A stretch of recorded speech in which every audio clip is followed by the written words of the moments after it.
Yo! Welcome back sa aking YouTube channel. At ngayon, itutuloy na natin yung ito na yung pang part 3 ng Break It Down to Milk It Down ni Kuya Luni at ni Kuya Don Pau. Yun, syempre shoutout muna sa Distinctive Clothing, property of God. Maraming salamat, Distinctive Clothing. Maraming salamat, Madam Alex Llagas. Okay, di na natin patatagalin to. Puta, ito yung pinakamahaba talaga pala na episode. Ito, round 3 na. Game. Grabe! XB na Angel G-Wolf. Grabe, first time kong narinig yun ba? First time kong narinig yun. Disda kay sa G-Wolf. Lap trip, gagi. Siguro sinasabi mo lang yan para makalimutan namin yung diss track mo kay Haring Manggi. Isa buhay champion, dinistrack si Haring Manggi. Lagot! Ang malala nun, hindi pa siya sinagot. Ano lang yan? DDS, XB, ano pa, Donggalo. Tulad nung rebat na yon, hindi kung pupunahin nila yun, ako napansin ko yun, yung rebat na yun. Siguro kung pag-compare talaga nila sa rebat, puta, sobrang lakas. Lalong nagmukhang malakas yung rebat ni Mot. Sabi na yun ni Shay lahat ah. Akala ko pa naman meron kang bagong ideya. Nakakaawa tong Thomas Edison, ninakaw lang pala yung bombilya. Parang puro sila ganun tao, no? Edison? Thomas yan. Siguro yun yung naka-invento nung... Oh, pero ano kinalaman nung Edison dun sa wordplay? Dahil lang doon sa Thomas. Yung Edison, hindi naman. Hindi. Hindi siya parte, no? Yung Thomas lang talaga. Siguro parang mas okay pa on Thomas na lang. Nakakaawa naman ton Thomas. Ninakaw lang pala yung bombilya. Hindi na ginamit yung Edison. Di ko alam kung yun yung nila kay Luns. Ninakaw yung bumbilya, ninakaw niya kay Tesla. Diba? Baka dun lang sa Thomas. Oo. Pero, kasi pagka-deliver niya, parang ano pa niya yung Edison eh. Sinabi na yun ni Shay lahat ah. Akala ko pa naman meron kang bagong ideya. Nakakaawa tong Thomas Edison, ninakaw lang pala yung bombilya. Okay lang. Parang wala... Huli na, game! Iniisip ko Dapat kung may sana wordplay Thomas na lang sinabi niya eh, no? Ba? Thomas na lang sana. Kasi nga, yung Edison, yung pagkaka-deliver pa daw nung Edison, parang may meaning pa. Or... Pero parang kasi wait. kung hindi niya babanggitin yung Edison, siguro, para sa akin lang siguro, kaya niya binanggit yung Edison para lang i-recall sa tao na, syempre, pag Thomas, si Mot lang eh. Siguro kaya niya inano na parang kaya niya pa rin binanggit yung Edison para ma-recall sa tao na si Thomas Edison ay parang si Mot o si Thomas. Kasi ninakaw lang daw yung bubilya. Para sa akin lang, yun lang yung ano ko. Yung mga wordplay yung Edison. Oo nga eh. Yun nga hinihintay kasi may Eddie eh, di ba? Oh, Eddie. Parang ang dali pang laruan kung pag-iisipan, no? Wala, feeling ko ano na to, strap for time na tong mga to. Siyempre, di ba, finals na to eh. Kailangan ko na magkabisado. Matapos yung rounds ko para magkabisado. Nakakaawa tong Thomas Edison, ninakaw lang pala yung bombilya. Oo nga, yun nga, parang yun nga. Kaya sinabi ni Six yun para maano ng tao na yung tinutukoy ni Six threat na Thomas ay si Edison na nagnakaw ng bombilya. Siyempre, pag Thomas nga lang naman, baka hindi maano ng tao kung sinong Thomas. Magigets na lang nila sa pagnanakaw ng bombilya. Huli na, game! Ngayon, pag-usapan natin yung pinauso niya last year na tumanggi ako. Game! Malamang, nakita nyo na nga puno yung December ko ng mga gigs, tangina mo. Pero wag mong kalimutang ikwento din yung mga panahong ako unang naghamon sa'yo. Quarantine days, sabi di ka pa daw ready, tas biglang si Zaito tinanggap mo. Lolo, gaganyan na naman yung mukha. Ganyan yung itsura niya, oh. Ganyan yung itsura niya, no? Siniwalat ni J Block na umatras siya dati kay Sak nung Ahon 10. Hindi totoo? Hindi? Kasi tingin mo, mas madaling paghandaan si Craig ganon, pero kay Shaq dapat may sulat munang nakatoka, na kaya pasok yung John Wick, patayin muna yung aso rebattal na ginawa mong pangontra, yung rebat naka-wordplay, naka-multi, kabisado pa ng sobra, memorize yung isasagot, isa din mismo yung scriptwriter nung pinapalabas ng istorya, gago. Tapos, gago na lang itsura ng Tangina, oo nga no. Yung rebat nga na yun, no. Yung rebat nga na yun, no, sukat na sukat. Nasilip pa ni... Ganda, ito, magandang angulo tong binuksan ni Sixth Street dito. Paano? Yung madayang technique niya in question, na-detect tuloy yung kriminal nung dinaan sa facial recognition. Uy! Kaya pala nung press con, gusto na daw makalaban si Looney. So, kumpleto na to si Kumag. Grabe na ito, no? Mautak. Pati yung sumulat nung meron ka na ding sulat. Pero si Mot, isa yan sa mga i-consider ko na kung may lalabanan man ako, babalik ako. Si Mot, parang magandang ano talaga yan. Simot, no? Ayan, Dito yung una narinig. Mot, hanga ako dyan sa bata na yan. Magaling talaga. Ever since napanood ko si Mot, para siyang hindi nagpabaya talaga mula nung bata siya. Yun nga, yun ang... Hanggang ngayon, napaka-consistent, napaka-humble. Yun din yung isa. Ba't gusto ko Humble, kala mo lang Kuya Lun, humble, pero kupal yan in true to life, di ba? True to life, you know? Humble yan si Mot pag may camera, pero pagdating sa totoong buhay, si Mot ay isang kupal, di ba? Lalo na pag magkakasama kami nila Klong, putang ina, ang pinakakupal ay si Tomas. Si Tomas ang pinakakupal. siyang sa totoong buhay, itong batang itong bait din talaga. mabait talaga. Kasi kaya po, pag magkakasama tayo sa kotse, nila Mot, ya, pag lagi mo sinasabihan si Tomas, Mot, kupal ka rin talaga minsan, Mot, no? Di ba? Alam mo yan, Kuya Pao, ba? Hindi, pero seryoso, si Mot talaga ang pinaka, sa lahat ng naging kaibigan kong superstar, si Mot ang pinaka down to earth. At nung nakaraan nagpa-raforakos kami dito sa lugar namin, si Mot ang pinaka mabigat kong guest doon. At tangin na sobrang saludo ako sa taong yan. Isang beses lang ako nag-request sa kanya at pinagbigyan niya ako agad. Yung tinutuhoy kong pagiging kupal. Syempre, alam mo pag magkakaibigan, may mga trip, may mga nakikita yung mga pinagtitripan nyo. Kumbaga ganun si Mot, isa sa mga pero kung pinakamabait na Sixth Street, isa rin, putang ina, sa mga di nakakaalam si Sixth Street, puta, sobrang, pag nasa Davao kami, sobrang grabe si Sixth Street. May time pa na nasa airport na kami at nakalimutan ko yung susi ng kotse sa kwarto. Puta, one call away kay Sixth Street. Tanginang yan. Kung wala si Sixth Street nun, malamang naalipad na kami pa Manila. Naiwan yung susi ko sa Buti na lang si paring Sixth Street ay may tropa siya doon na itinakbo agad sa akin yung dahil sa kay Sixth Street din kinontak niya yun. Pares naman, puta, pares humble, pares mabait, pares solid yan, dalawang yan. Pero yun nga, kung baga eto si Mot, talagang may kupal side yan si Mot, di ba? Pero parehas yan, pares na mabuting tao yan dalawa.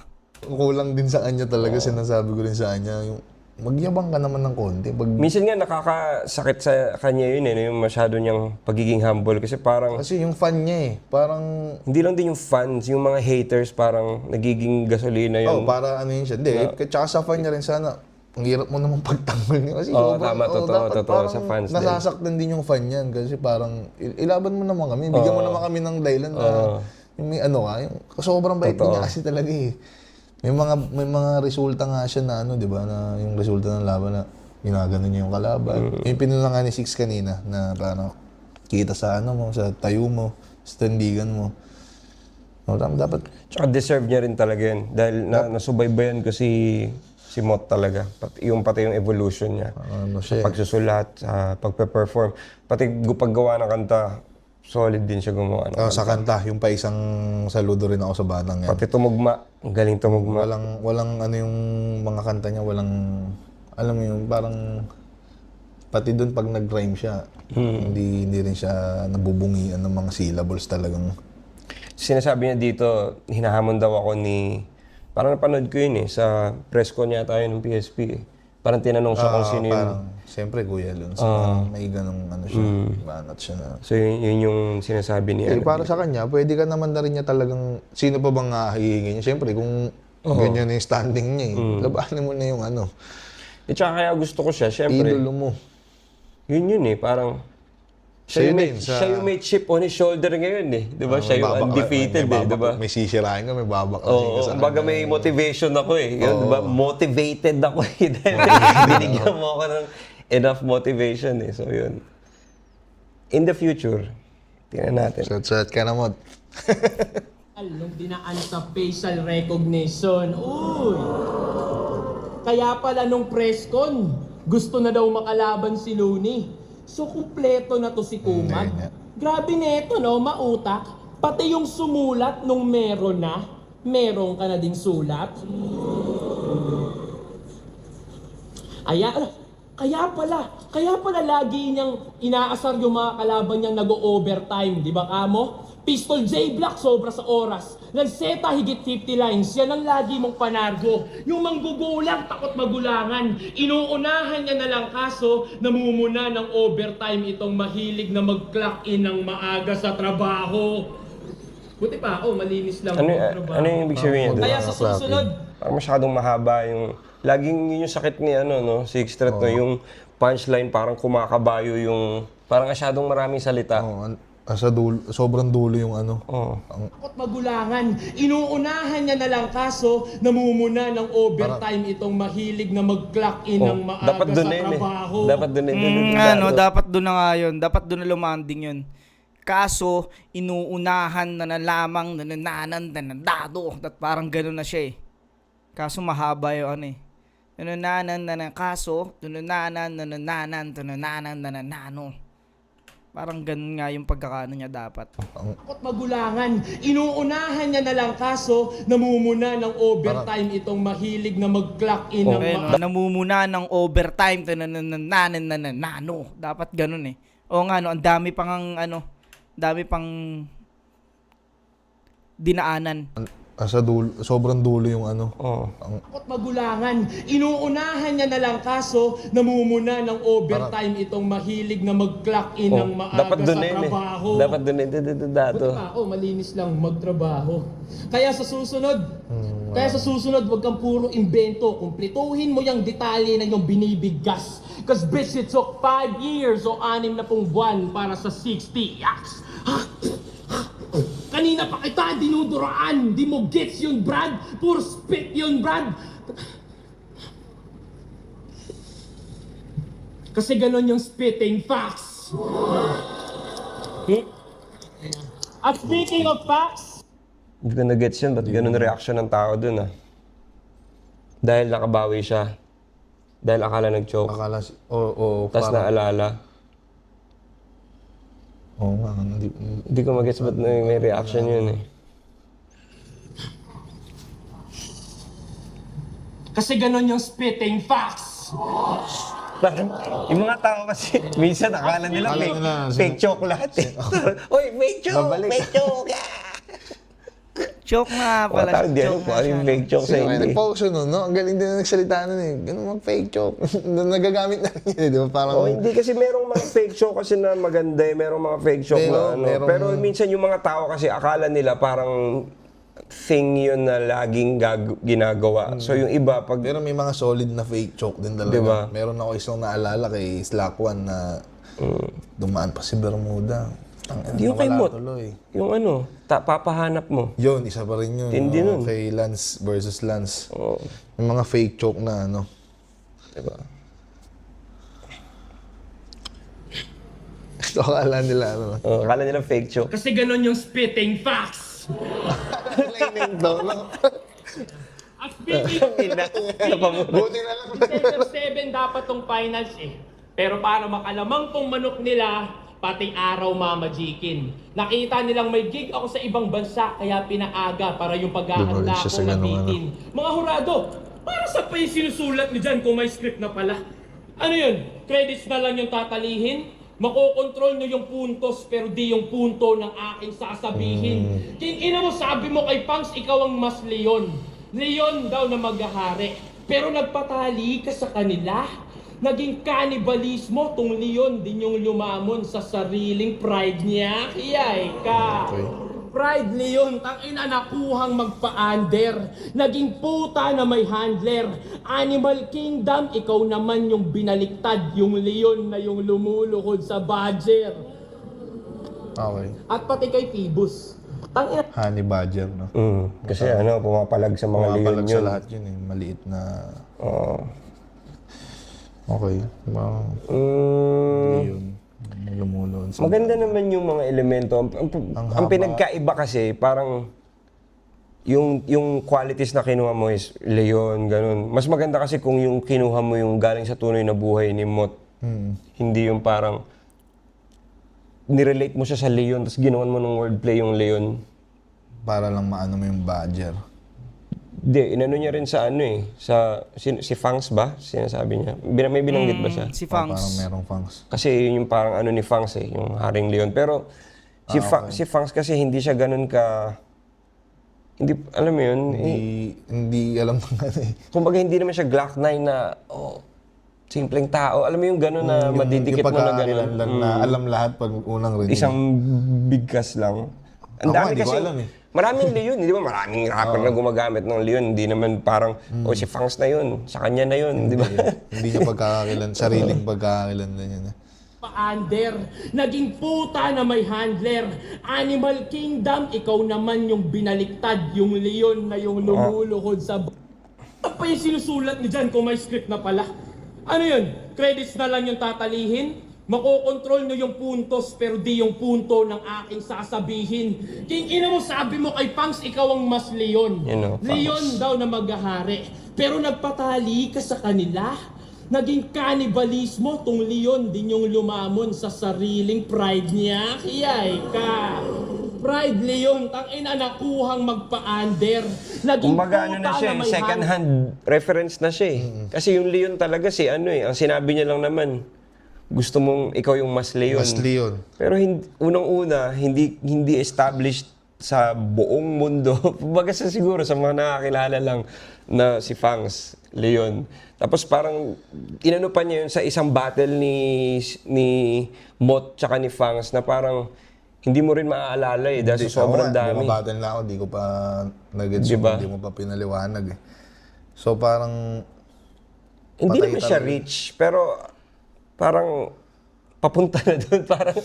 Parang hindi siya yung parang sakto. Parang nagsasabi ka ng... Yung ikaw lang... Nag-focus ka doon sa leon eh. 'Di ba? Hindi ka nag-focus halimbawa kung ano mang ano ni Mot na talagang makakabit sa kanya ng tao. Halimbawa, baliktaran. Yun. O kaya yung Sa ganong... may kamukha parte siya sa- na sino bang yung mga sino ba yung sinasabi niya kanina? Nakalimutan ko na eh.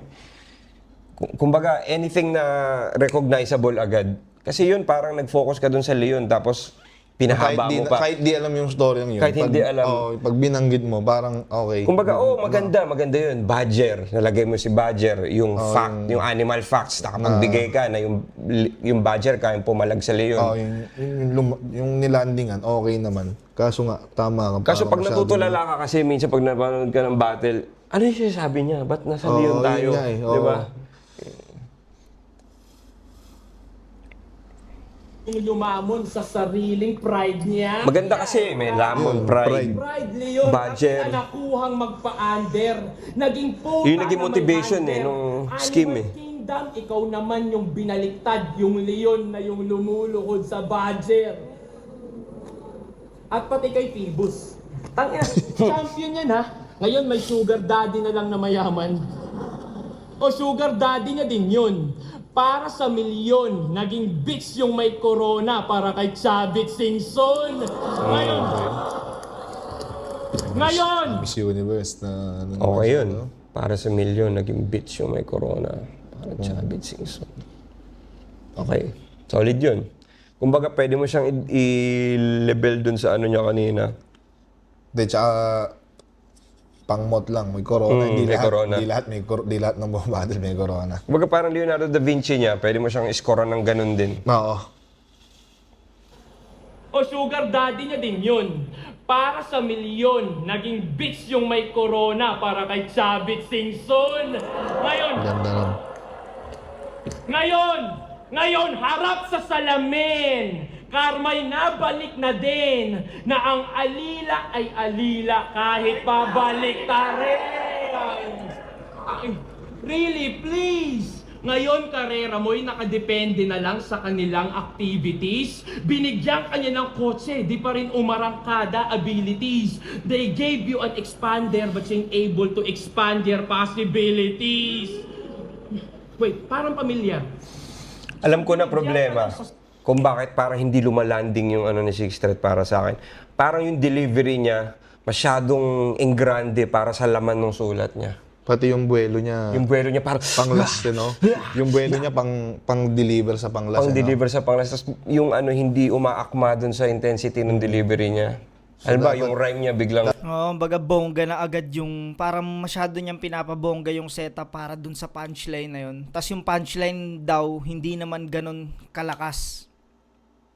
Siguro kung tas parang iisa na lang yung tunog. Siguro kung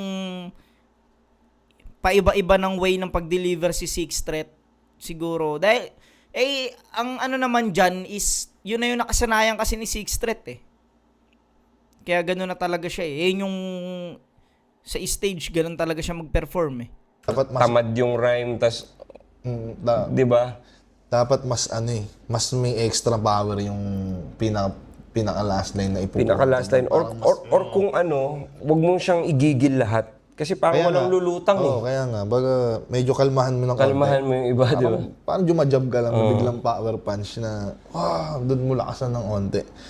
Kasi pag lagi ka ng ganun, para kang yung The Boy Who Cried Wolf eh. Na, Parang bara-bara na ano. hindi naman niniwala sa yung tao dahil parang laging ganun yung mode mo. Exactly. Diba, lagi kang galit. So, paano namin malalaman kung galit ka talaga? Hindi na napapalitan yung... Hindi na. Walang contrast. Hindi na yung ano eh, yung intensity nung ginagawa mo. Napansin ko lang naman yun kasi parang okay naman yung mga linya niya pero bakit parang hindi umano sa akin? Hindi siya nagpe-penetrate. Nawawalan na ng impact, no? Parang masyadong na-overdo yung pagiging animated. Gumaganon-ganon siya, di ba? Ano ba to? Di ba gumaganon-ganon siya? Parang, pag ganon kasi parang ini-expect mo na, ay, mambubuli to. Mambubuli to dito. Try natin. Oo nga, ganun yung naging problema niya.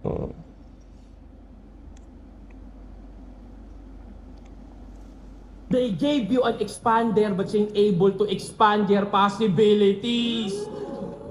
Wait, parang pamilyar. So binigyan ka ng sasakyan ni Mr. P. Really? So anong ginagawa niyo ni Mr. P? Didi?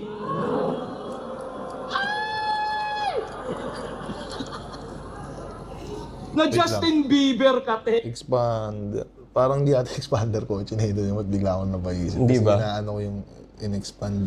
So, hindi, alam ko. Siguro Mirage yun lang niya para dun sa expand your possibility. Pero hindi rin siya worth it eh. Para gumagawa ka pa ng kotse para dun sa punchline na yun. Oo. Kasi alam Mirage ko, yun, alam ko. nito, Mirage.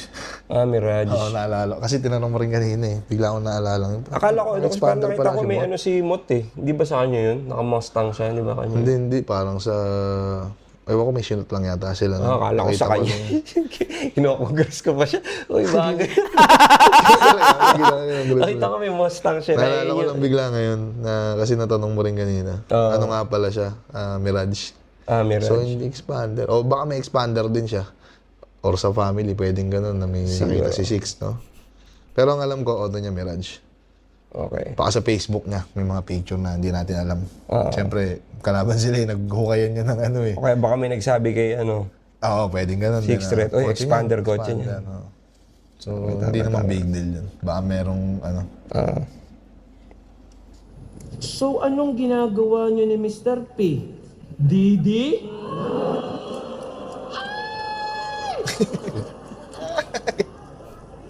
Na Justin Bieber ka, te? Justin Bieber? Kate! Ay! De, tanungin natin. Sige nga. Anong ka-rhyme ni Phoebus? Delicious! Ay! Ni Basta, Phoebus, delicious. basta wasak nung bumangga. Vehicular na homicide. Kahit liga, imposible tong ma-override. Pang-apat ko na W, pamilyar yung logo, bay. Apat na yung pinagulong parang 4-wheel drive. Tangina. Pag tinalo ka dito, hindi counted. Counted mo mukha mo. Nakita nyo, ihagis puting tuwalya. Kanina ko pa pinipigato at malinis rin na ba? Yun sinasabi ko na yung mga wordplay na parang maganda yung wordplay pero hindi siya rekta dun sa, halimbawa yung 4-wheel drive.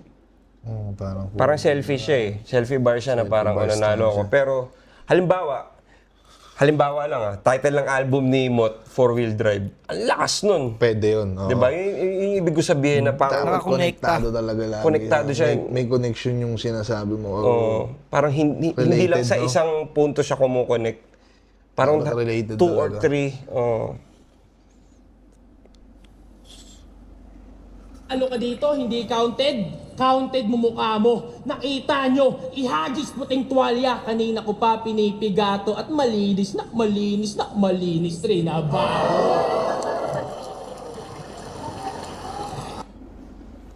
Round. Parang pare-pareho lang rounds ni Six Threat. 6, no? Parang yung pantay ng rounds niya. Yung bilang nung pinupunta natin na itong attack. Yung kanina, yung sabi mong pantay sa Leonardo. Chubby Chingson. Yun, parang isa yun eh.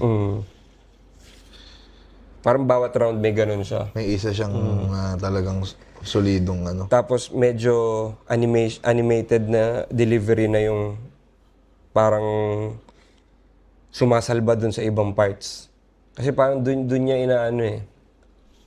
Di ba sabi mo nga parang binubuli niya si Mot sa tono niya.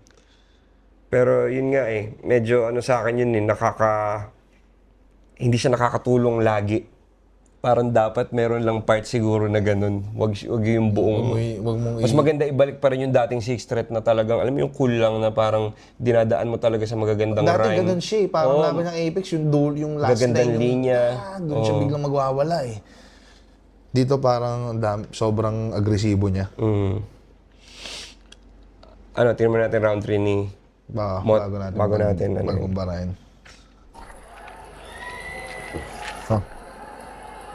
Ano yun?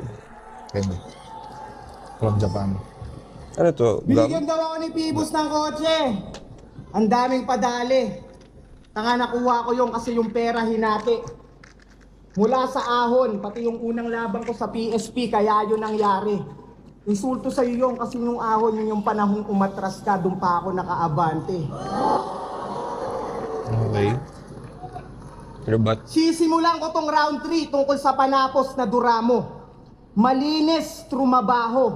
Pues alam na mga tunay na fans na yan ay hinango mo lang din sa kathako. Mula 12 months bars ng karamihan sa ulado, hanggang 13th man pay, employee of the year, naging malinis, magtrabaho, tarantado. Okay. Diba, no? Kaya Yung sa rebat niya agad yun, no? Parang ang gandang tangina, parang sumakto pa na yun yung panapos ni Six Threat. Tapos yun yung intro ni Mot. mga battle fans na Binamit niya bago, na noon, no? aralin nyo yung history, hindi yung isusumbat ko pa yung nagawa ko. Oh, pag magalit sa Wait akin. lang. Pag magalit sa akin, gago, pinapaalala ko lang yung dati, parang mindset nyo sa Dunggalo. Mga nauna. Pero seryoso, malinis magtrabaho, tirador, Six Threat, parang ilang ulit nang nagtatangka. Kung iisipin nyo yung lohika, di rin kayo mamamangha. Mula sa slogan at pangalan niyang di naman nag-aakma. Kasi ang malinis na tirador, pag trumabaho, walang banta. Galing nun. Ang ino nga, no, ang malinis na tirador. Pag nagtrabaho, walang banta. Oo nga, no? Siyempre, pag papatay ka, hindi mo na pagbabantaan yun.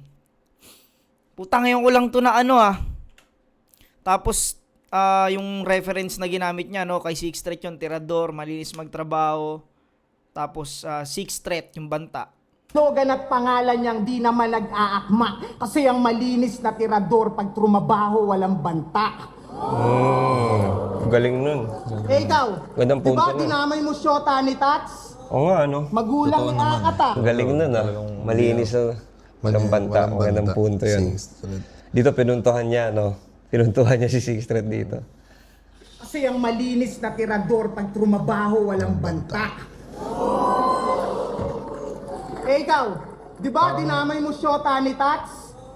Magulang ni Akata, An Mateo, kung sino-sino rin kapag nandis, kahit civilian RIP sa kanya at wala ng peace, sabay magsasabi ng malinis magtrabaho, sinanay mga tao kasi dun kayo na please, ginagawa mo lang casual para di halata yung casualties. Okay. Yun na. Chocolate pala dito. 3 beses pala, no? Kaya siya kontrobersyal, tol. Dahil dyan. Kahit nga yung stepfather at nanay ni Apex, sinabihan niyang everyday daw may kantot. Pero hindi naman niya Binalibaliktad lang ng bata. Hindi naman siya parang, hindi niya binato yung tuwalya eh. Pag Diba? nanonood ka ng battle sa ibang bansa, hindi ka maano sa ganyan. Hindi, hinto, normal yan eh. Normal yan dun eh. Dito Dito lang big kasi, deal sa Pinas dito yan. big deal yan eh. Diba? Pag Pero hindi yan nanonood siya ka kasi ng hindi laban ka sa naman ibang bansa. fuck! Oh. Tangina, Mga ganun, hindi ko ganun, man, wala ang ganun sa body Hindi nga lang, language no? niya. Pwede. Actually, ano to eh, napakalayong departure. Ang pinagkaiba naman ni ang napuna ko lang, ang pinagkaiba naman ba kanina nag-choke din si Sixth Threat. Tas napuna nila Kuya Luns yung choke na yon. Pero ang puna naman nila Kuya Luns doon, hindi naman kumbaga napuna nila Kuya Luns yon na parang may mali dahil nagsigawan yung crowd doon sa punchline. Ang pinupunan ni Kuya Luns doon yung crowd, hindi si Sixth Threat. Kasi nag-choke nga si Sixth Threat eh. Tapos nag-react pa rin yung tao na akala fake choke. Ngayon, ang pinupunan naman nila rito, hindi, kahit nag-choke si Mot, hindi naman nagsabi si Mot ng fuck, yung mga ganun, hindi siya nagpahalata. Kalmado pa rin. Pero para sa akin, siguro para sa akin lang, pares sila nag-choke talaga sa round 3. Yun nga, ang ano nga lang kay Sixth Street, may nag-react. yun yung sumalba. Nito sa laban niya kay J Block na yung, di ba sinabihan siya ng body language ng talunan doon dahil umano siya sa puso niya. Dito, ang ganda ng composure niya dito sa battle na to eh. Actually, nakatulong sa kanya yun dahil 3 beses dapat siya nag-choke dito pero ang galing nung ano niya. Ano siya, parang parang sa isip niya nasa isip niya yung wait lang, hindi siya gumanon sa crowd eh, walang ganun eh. Mabalik ko to ba? Ganun siya sa sarili niya eh. Nandun pa rin yung kumpiyansa eh, kahit di siya nagsasalita eh. Okay, sige. Tuloy natin. Kahit nga yung stepfather at nanay ni Apex, sinabihan niyang everyday daw may kantot. Stepfather ba? Binalibaliktad lang ng bata, parang Apex versus Mot. Binalibaliktad lang ng Ano bata. na yung info eh. No? Hindi, Ang laswa naman ang tira. Ano sabi? Binalibaliktad. Yung stepfather ni Apex tsaka Pero yung parang sabi yata ni Six, sabi ni Six. Oo. Kaya nga, parang ano na siya ba? Fact na siya. pero wala mas na father si Apex. Parang ano ba, si Apex may Pero anak. wala si Walang stepfather. May, Alam ko rin wala si Apex eh. parang ano lang, mga angulo lang na naging fact na. Grabe yung ginagawa ng battle rap eh, no? Nagkakaroon ka ng ano. Stepfather, anak. Kahit nga yung stepfather at nanay ni Apex, Wala pala nun. sinabihan niyang everyday daw may kantot. Binalibaliktad lang ng bata, parang Apex versus Mot. Binalibaliktad lang ng bata. Ang laswa naman ang tira. Pues yung tinawag mo na bata, ikaw naman ang babalibaliktad rin, halika. Pag nakalipas na tong laban, ito yung magtatanda na linya. Kung ikaw yung ika-6 na banta, ako yung bata na minanika. Pero hindi madali. So manalo o matalo, yung lagay ko alanganin. Kung lahat kayo na puwersang sa kontrobersya magpakain, issue ng scripted tsaka luto, yan yung mga anggulong nakahain. Nagagamitin mo na lang at itutugma mo laban sa akin, di ba? Sa live ni EJ Power at Lanceta, pinag-uusapan laban natin. Dalawang tropa mong sinungaling na may propaganda pa ilalim. Sinasabi, pare ko raw Si Lanceta, tsaka sino yun? Si EJ Power. Sa live ni EJ Power at Lanceta, pinag-uusapan laban natin. Dalawang tropa mong sinungaling na may propaganda sa ilalim. Sinasabing, kung pare ko raw si Pibus, alam na agad yung hangarin. Para yung hate sa kanya ng tao, sa imahe ko masalin. Ngayon ako na yung kontrabida sa litrato. Inaabangan kung paano maagrabyado at kawawain. Kasi sa tingin nyo, hindi ko na-deserve pa ang manalo. Pag natalo, satisfying. Kaya para saan pa pagiging malikain? Selfie na to. Naglabas na sa mga loob na lang. Kung mas nakulayan na to ng kontrobersyang mas pinapatingkad, baliwala lang lahat ng mga laro sa salita kong nilimbag. Kung hindi nyo naman nakikitang ako na yung binabaliktad. Okay din yun. Parang kahit selfie bar siya, parang ano siya, necessary sacrifice siya na para makita ng mga tao na, o nga no, may ganitong ano So, yung may paliwanag ganitong niya, naratibo oo. na parang, o nga no, Tsaka nababaliktad. napaliwanag niya ng... Oo. Tsaka parang Tama inano niya eh. na parang, siguro nasa utak niya nito, first 2 rounds, kaya ko na to. Itong third round, dito ko na lalagay yung mga saloobin ko siguro. Pero solid solid yung ano yun, kahit na hindi atake yun kay Parang, Six Threat. Kumbaga, mapapaisip. tanggol ko naman yung sarili ko na... Tsaka mapapaisip din yung judges nun Pero eh. para sa akin lang, atake rin siya kay Six dahil sumaktong yung mga topic nga na ginawa ni Six Threat ay tungkol dun sa pagluto at yung pagsabit-sabit kay Boss P. Sumakto rin. Kung hindi sinabi ni Six Threat yun, right, hindi talaga atake kay Six yun. Puta sinabi ni Six Threat yun. Kaya pasok pa rin siya kay Six Threat. Kumbaga, tira pa rin siya kay Six Threat. Yun lang, yun yung ano ko lang. Na parang, o nga no, baka masyado na tayong bias against Mot. Dahil Sa mga dati siyang ano, tapos ngayon nababaliktad na natin siya. Di ba minsan ano yun unconscious ka dun sa mga biases mo. panggising din eh, no? Pinapatingkad. Baliwala lang lahat ng mga laro sa salita kong nilimbag. Kung hindi nyo naman nakikitang ako na yung binabaliktad. Siya pa yung binabaliktad. Pero sige, ako na yung antagonista. Kasi kahit gusto kong bumait, di ko na magagawa to. Sakto, ikaw yung matira mayaman champ na bet nila manalo. Ang kaso, ilibing daw ng buhay ang mga sosyal. Kaya ito ang death sa threat ng Dunggalo. Kasi massacre to gago. May halong ghetto dogs yung mix. Alam nyo na yung sunod na hit. Ito'y 5:30 Santa Rosa. Di naaabot pa yung 6. Ganda nun. 5:30. Tapos yung Ghetto kada dogs. hits, hindi lang basta asintado. Ginamitan pa kita ng bala mula sa mga kakampi mong sundalo. Malarambo, para kung pinasok yung pinagmulan mong kampo para sabihin sa sarili nyo na amo kung sino mas malinas magtrabaho. Okay, yung round 3. Ba't ang haba pa ng video? Ano yan? Judging. Ang haba ng judging yan. Bagay, ang haba din ng break it down natin. Got to our episode here, bro. Haba nito. Tignan mo. Sino kaya sa round 3 tayo nila? 2 oras at napaka-solid na review nito. Ang dami natin natalakay, no? Itong round 3, anong masasabi mo dito? Paano ba natin siya pupuntusan? Pero yun nga, no? Parang pag... Yung ganong choke, no? Ano lang ako eh.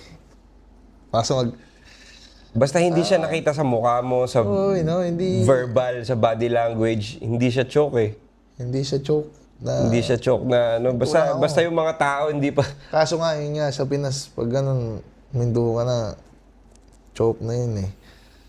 Pero round 3, Round 3, parang ibang-iba siya dun sa unang 2 round eh. No? si Mot ang medyo nag-iba ng ano dito, atake. Oo. Although, yung mga umpisa niya, banat kay Six, ang ganda rin nung ano eh, yung parang pangsarado rin talaga eh. Kasi nga, yung lahat ng dinaanan niya, tas pati yung mga binanat ni Six sa kanya, parang pinaliwanag naman niya yung side niya rito eh. Totoo. Hindi na siya bumanat tungkol kay Six na, tapos na ako sa'yo, round 1, round 2, body bag ka na, feeling ko parang akin yun, ganun.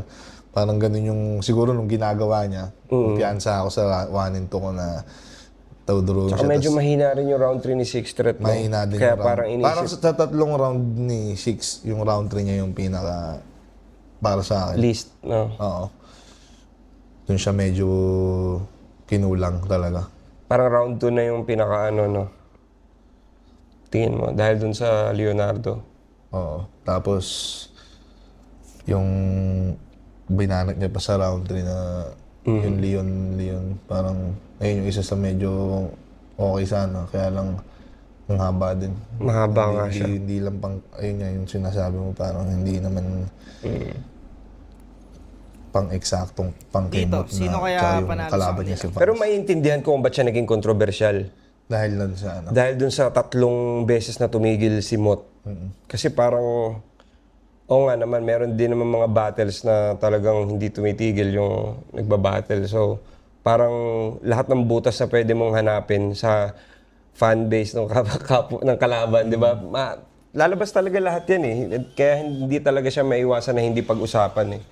Pero sa base sa napanood ko ngayon, parang ganun nga yung nangyari eh. Parang linis ng performance versus average writing. Parang ganun yung mga naglalaban na elemento dito eh, na parang Yung linis. parang malinis to pero sakto lang. Sakto lang yung rhyme, hindi Mas ganun ka kumpiyansa lang. Oo. Mas kumpiyansa lang yung delivery. Dito naman sa kabila, Mas ano. mas matindi pero ang daming beses tumigil. So ano siya eh, saan mo siya titimbangin eh? Depende kung sino yung judge.